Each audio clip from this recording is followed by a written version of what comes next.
안녕하세요. 사연을 부탁해입니다. 오늘의 사연을 소개하겠습니다. 어느 저녁 집에 돌아온 남편이 눈치를 보며 슬금슬금 제 옆에 자리를 잡고 앉았어요. 그런 행동이 수상쩍어서 남편을 노려보며 물었습니다. 또 무슨 말을 하려고 슬금슬금 앉는 거야? 우리 마누라 눈치 한번 빠르다니까. 사실 당신한테 할 말이 있는데 말이야. 뭔데? 설마 또 출장 가는 거야?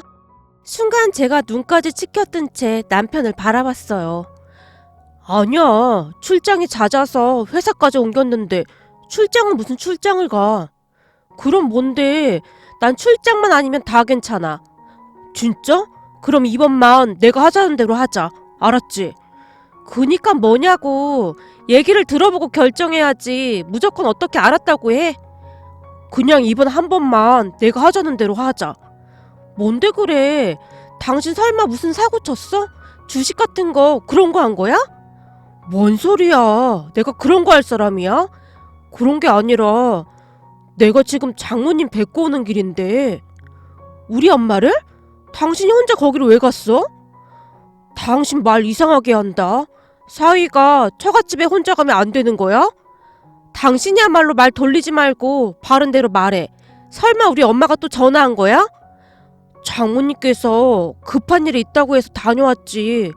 그게 문제가 아니고 처남이 곧 결혼한다고 하던데.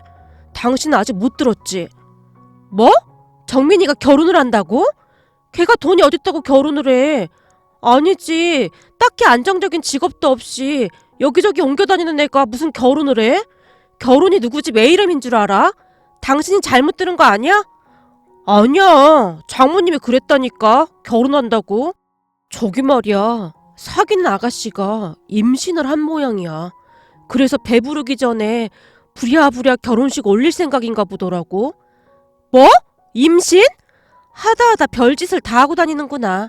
근데 그걸 왜 당신한테 얘기한 거야? 그게 말이야. 당신 화내지 말고 들어. 남편이 다시 한번 제 눈치를 보는 것이 느껴졌습니다. 그런 남편을 보며 제가 단숨에 말해버렸어요. 됐어. 뭐긴 뭐겠어. 뻔하지 뭐. 절대 안 돼. 무조건 안 돼. 당신은 내가 무슨 얘기를 할 줄 알고 그러는 거야.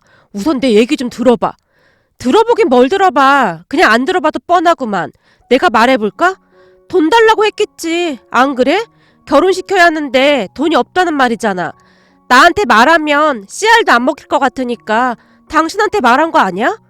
사람들이 양심이 있어야지. 어떻게 그럴 수가 있어?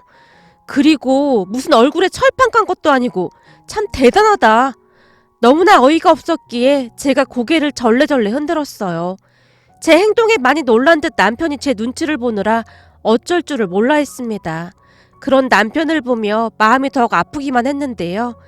결혼 전 친정 부모님께서 남편의 부모님, 그러니까 시부모님이 안 계시다며 무시 아닌 무시를 하곤 했거든요. 특히나 엄마는 첫 인사를 하러 온 남편을 향해 쓴소리를 멈추지 않았을 정도였어요. 우리 귀한 딸을 부모도 없는 자네 같은 사람한테 보내게 될 줄 누가 알았겠나. 부모라는 존재가 있는 것만으로도 참 든든한 존재거든. 자네도 생각해보게나. 힘들 때마다 부모님이 생각나지 않나? 그런데 그런 부모가 없다는 게 엄청 약점이다 그 말이야. 라는 말도 서슴지 않고 했을 정도였으니까요. 그런 엄마의 말에 저는 그저 기가 막힐 뿐이었는데요. 그렇다고 해서 우리 부모님이 딱히 제게 뭘 잘해준 것도 없었거든요. 아니죠. 오히려 제게서 뭔가를 빼앗아갈 궁리만 하던 분들이었다고 해야 할까요? 그러니까 이런 것들이었습니다. 아버지는 하지도 않는 사업을 한다는 명목으로 돈을 보태라고 압박을 하는 건 아무것도 아니었고, 친정 부모님과 동생 생활비까지 달라고 아무렇지도 않게 손을 벌리곤 했거든요. 물론 가족이니까 그러한 돈 정도는 줄 수가 있었어요. 하지만 친정가족들은 제가 벌어온 돈으로 생활을 하면서도 그 돈을 아주 함부로 쓰곤 했습니다. 제가 매달 20일 날 생활비를 주곤 했는데요. 생활비를 받은 다음 날 셋이서 맛집을 찾아다니며 음식을 먹거나 쇼핑하기 바빴거든요. 물론 저는 빼고 말이죠. 왜냐하면 저는 그 집안의 돈줄이었기에 그냥 돈만 벌어다주는 용도였으니까요. 그런데 제가 더욱 기가 막혔던 것이 친정 가족들은 제가 준 생활비를 며칠 만에 흥청망청 써버리고는 또다시 손을 벌리곤 했습니다. 부모님은 아예 일할 생각도 없었고 남동생은 간간히 아르바이트나 하면서 다들 제게 손을 벌리곤 했으니까요. 그랬으니 사실 저는 가족에 대한 따뜻함, 그러한 것들이 없었던 것 같습니다. 그래서 시부모님이 안 계시다고 했을 때도 별로 개의치 않았고요. 왜냐하면 남편과 시누이가 정말 좋은 사람들이었거든요. 남편과 시누이는 친정 가족들과는 전혀 다른 사람들이었어요. 결혼을 하기 전 처음으로 시누이를 만나서 식사를 한 적이 있었는데요. 남편에게는 하나뿐인 가족이었기에 나름 신경을 써서 장소를 선택했고 꽤 고급 식당으로 예약을 했습니다. 가격이 조금 비싸긴 했지만 음식은 정말 맛이 있었어요. 남편과 시누이도 몇 번이나 맛있었다고 할 정도였고 말이죠. 그런데 식사가 다 끝난 다음 계산을 하러 카운터로 갔는데요. 그런 저를 보며 남편과 시누이가 놀란 듯 저를 가로막았어요. 이리 줘, 내가 계산할게. 내 동생까지 왔는데 당연히 내가 계산해야 하는 게 맞는 거잖아. 아니야, 내가 사주려고 여기로 예약한 건데 당연히 내가 내야지. 됐어, 음식값도 비싼데 네가 이걸 왜 계산해? 돈 아껴 써야지. 남편이 아무렇지도 않게 계산을 했는데요. 그런 남편을 보며 기분이 조금 이상하기까지 하더라고요. 친정가족들은 제가 계산하는 것을 너무나도 당연하게 생각했었기에 남편의 행동이 더욱 낯설게만 느껴졌던 것이 아니었나 싶네요. 그런데 더 놀랐던 것은 남편이 계산을 하고 영수증을 받았는데요. 옆에 서 있던 시누이가 지갑에서 돈을 꺼내서 남편에게 건네는 게 아니겠어요? 돈을 왜 줘? 다 계산했다니까? 나도 같이 먹었는데 당연히 내 밥값 정도는 내야지. 많진 않지만 그냥 넣어도. 사실 난 이렇게 비싼 곳인 줄 모르고 왔거든. 올 때 돈을 좀 찾아와서 다행이다. 시누이가 쑥스럽다는 듯이 미소 짓고 있었어요. 괜찮아. 오빠 그 정도 능력은 돼. 얼른 넣어둬. 능력이 되긴 뭘 능력이 돼. 오빠 앞으로 결혼도 해야 하고 돈 들어갈 일이 얼마나 많은데 돈 아껴 써야지. 오빠가 앞으로 가장인데 정신 바짝 차리고 살아야지.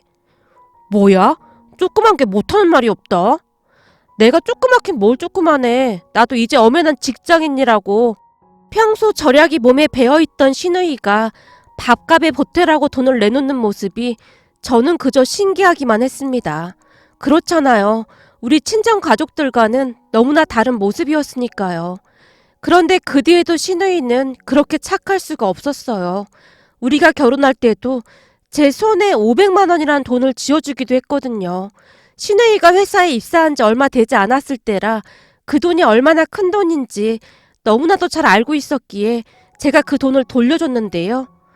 언니, 우리 부모님이 살아계셨으면 더 잘해주셨을 텐데 이거밖에 못 드려서 정말 죄송해요. 라며 시누이는 한사코 제게 돈을 건넸습니다. 그리고 저는 시누이의 그 마음이 그렇게 예쁘고 고마울 수가 없었어요. 제가 결혼한다고 했을 때 우리 친정에서는 어떻게든 제 돈을 조금이라도 더 뜯어가려고 눈에 불을 켜고 있었거든요. 다른 집 애들은 40살이 다 돼서 결혼한다고 하던데 넌 뭐 한다고 그렇게 일찍 결혼하려고 난리야. 그러니까 조금만 더 있다 결혼해도 돼. 왜? 내가 결혼해버리면 이 집 돈줄이 없어질까봐 그래? 넌 무슨 말을 그렇게 하니? 돈줄이라기보다는 네가 없으면 우리가 힘들어지는 건 사실이잖니.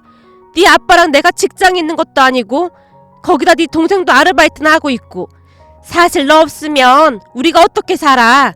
그니까 네가 조금만 더 있다가 결혼하면 좀 좋아. 요즘은 결혼 안 하고 사는 사람도 많다고 하던데 안 하면 더 좋고. 다들 나한테 왜 이러는 거야? 나도 살아야 할 거 아니야. 거머리도 아니고 진짜 왜 이러는 거야? 내가 너 평소에도 참 인정머리 없는 건 잘 알고 있었지만 이렇게까지 싸가지 없는 줄은 진짜 몰랐다.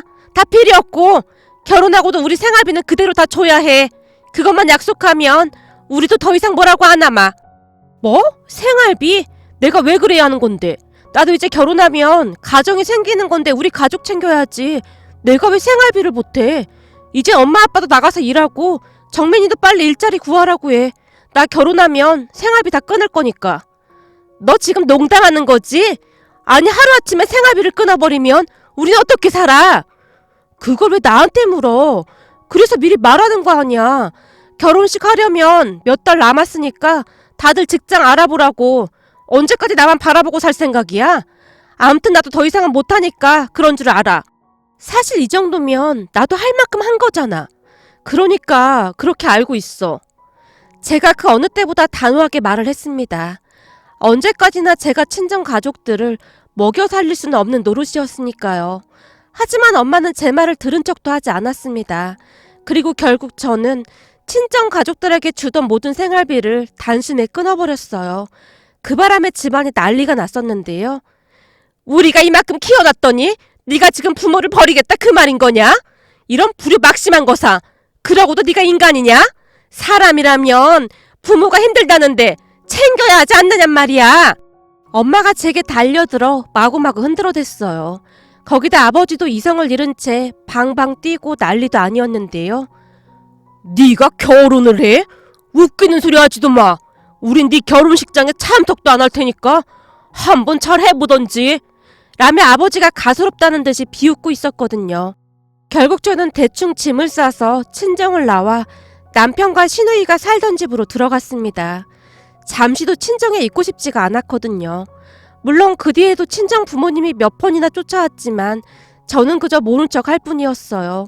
그리고 친정 가족들이 우리 결혼식에조차 참석하지 않겠다고 통보해왔기에 우리는 정말 가까운 지인분들 몇 분만 모셔놓고 작은 결혼식을 올렸습니다. 결국 친정 가족들은 결혼식에 참석을 하지 않았습니다. 저를 그냥 돈줄로만 생각하고 있었던 것이 확실했던 것이죠. 그 뒤 저는 친정 가족들과 완전히 연을 끊고 살았어요. 제가 돈을 보내지 않은 다음부터 친정 가족들도 연을 끊어버렸고요. 그렇게 저는 남편과 시누이가 살던 집에 들어가서 신혼을 시작했습니다. 처음에 시누이가 나가서 혼자 살겠다고 했지만 제가 그런 시누이를 말렸습니다. 그때 당시에 남편이 다니던 회사가 출장이 워낙 많았기에 혼자 있는 날이 많았거든요. 출장을 가게 되면 수당 같은 게 나온다며 남편이 자진해서 출장을 가기도 했으니까요. 집에 혼자 있는 날이 많았기에 시누이가 옆에 있어주는 게 큰 힘이 되었습니다.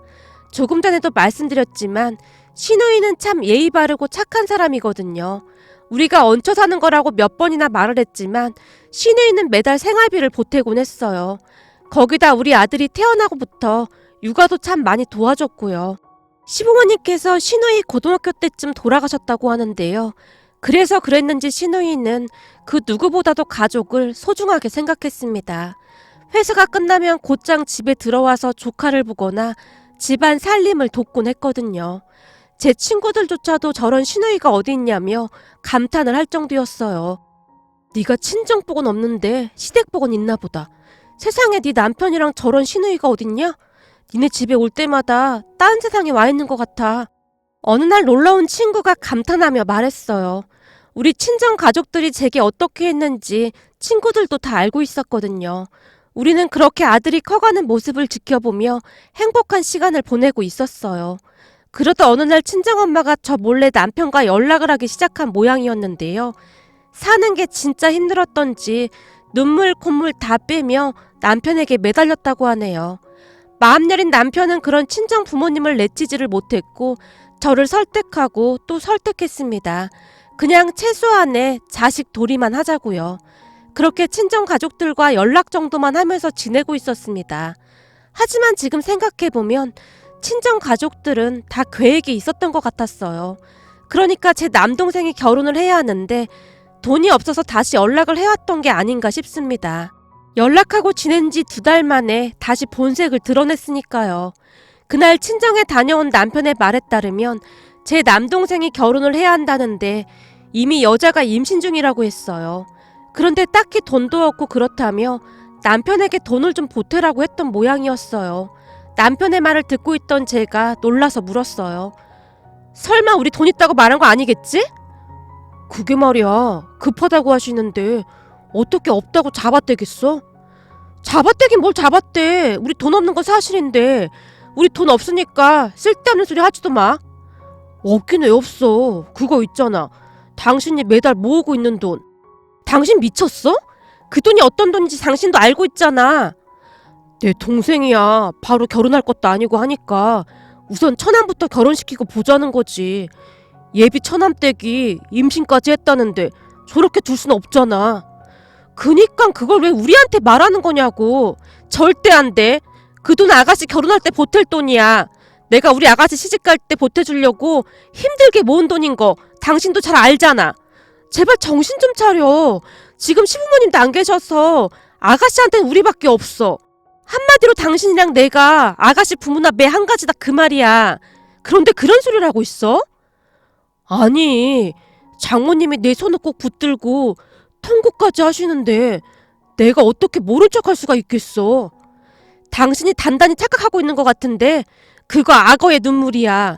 우리 엄마 아버지 돈만 챙기고 그 뒤로 다시 남처럼 행동할 사람들이야. 내가 한두 번 당한 줄 알아? 그니까 두 번 다시 그런 말 꺼내지도 마. 그럼 어떡해. 장인 장모님께 이미 돈 있다고 말씀드렸는걸. 그건 내가 알아서 할 테니까 당신은 다 잊어버려. 그리고 우리 친정가족들한테 전화 오는 거 절대 받지 말고. 안 그럼 나 당신이랑 이혼할 거야. 내 말 무슨 말인 줄 알겠어? 아니 그렇다고 이혼 얘기까지 꺼내고 그래. 내가 오죽하면 그러겠어. 그니까 약속하란 말이야. 알았어. 절대 전화도 안 받고 안 만나면 되잖아. 남편이 잔뜩 주눅든 채 약속을 했습니다. 문제는 그 뒤에 다시 한번 난리가 났는데요. 아마도 저와 약속을 한 뒤 남편이 친정 가족들의 연락을 피한 모양이었어요. 결국 친정엄마가 제게 전화를 해대기 시작했거든요. 하지만 저도 역시 전화를 받지 않았고 전화번호를 차단해버렸는데요. 그 뒤 친정 부모님이 우리 집까지 쫓아와서는 집안을 쑥대밭으로 만들어버렸습니다. 초인종이 울려대자 시누이가 놀라서 문을 열어준 모양이었어요. 친정 부모님이 신발도 벗지 않은 채 집 안으로 뛰어들어섰는데요. 너 왜 우리 전화 안 받아? 그리고 네가 김서방한테 우리 전화 받지 말라고 시켰지? 당연하지. 내가 받지 말라고 했어. 나 모르게 또 돈을 달라고 했다더라고. 야! 부모가 자식한테 돈 좀 달라고 하는 게 그렇게 잘못된 거냐? 돈이 없는 것도 아니고 니들 적금 들어간 거 있다며.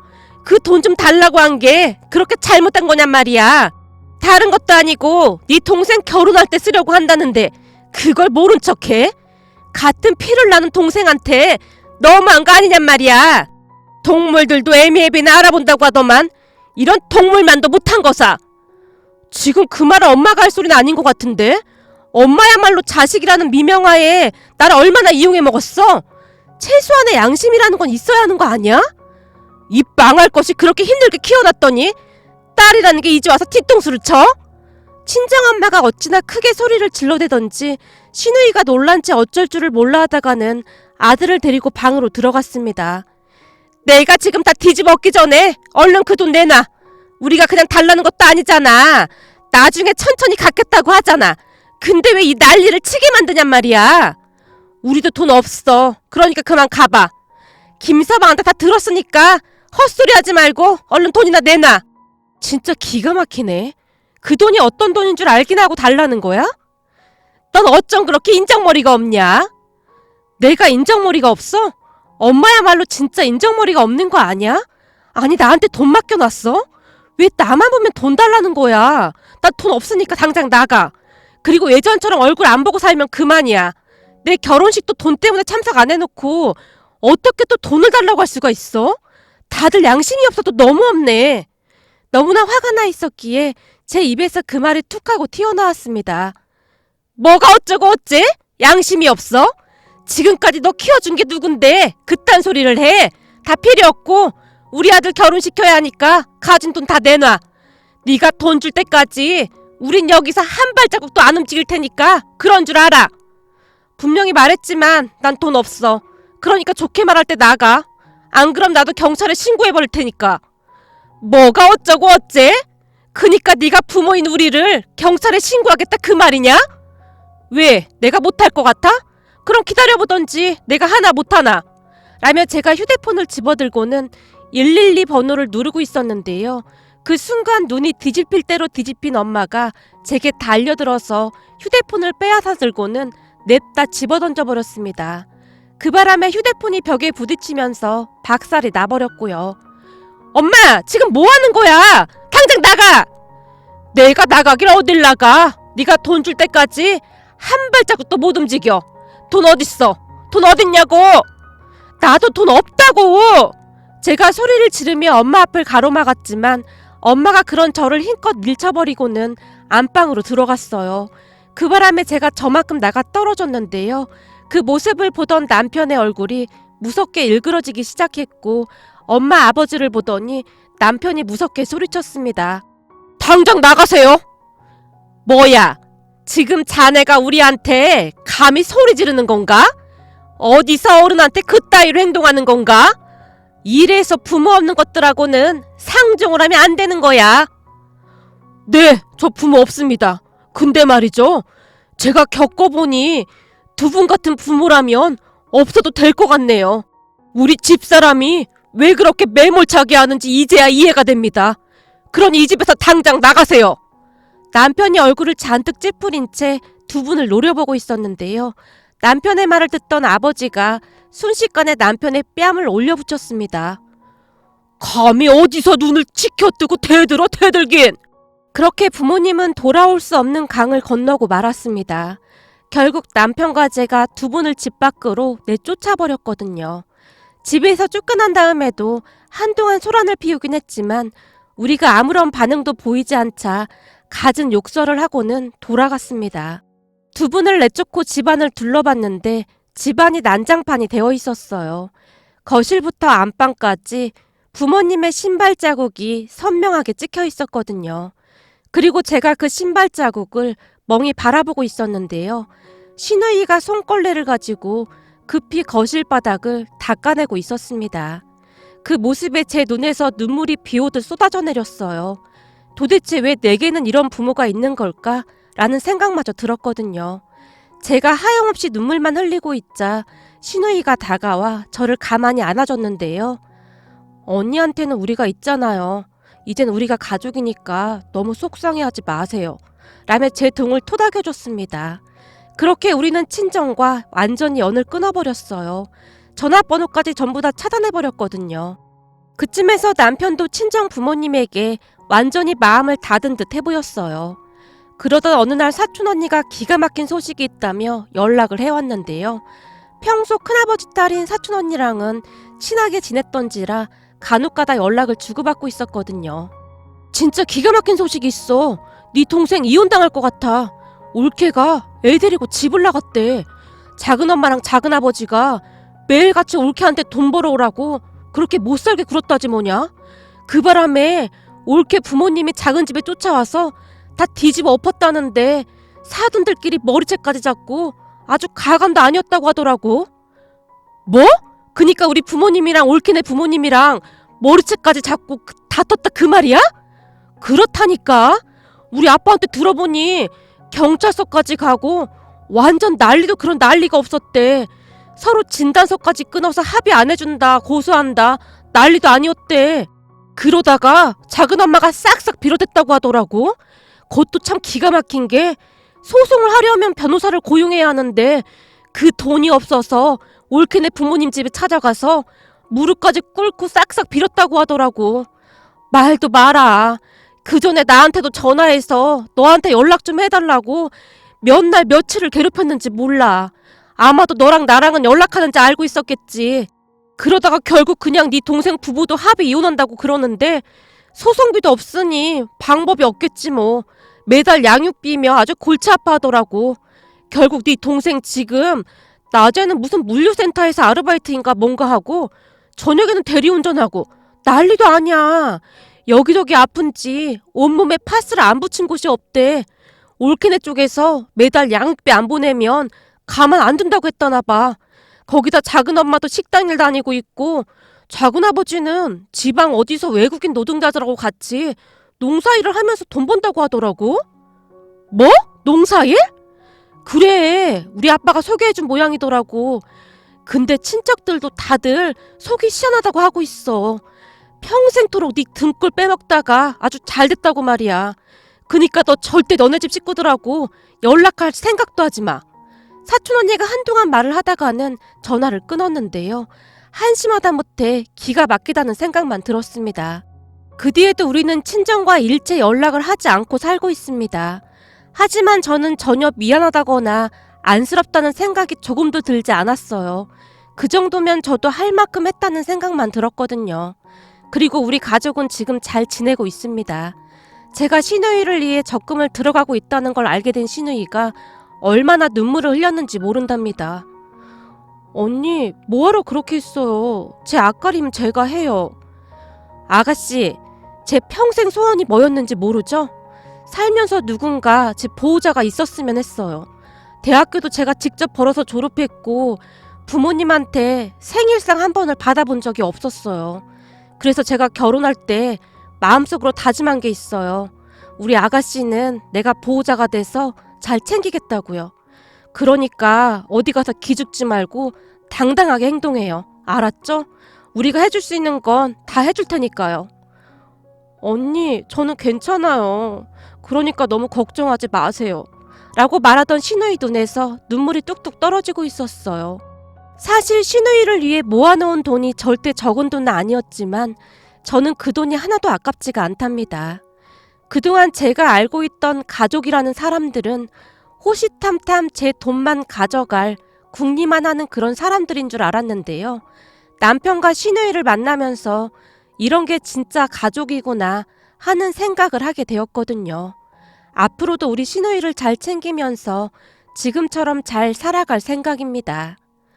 오늘의 사연은 여기까지였습니다. 즐겁게 보셨다면 구독, 좋아요 부탁드립니다. 고맙습니다.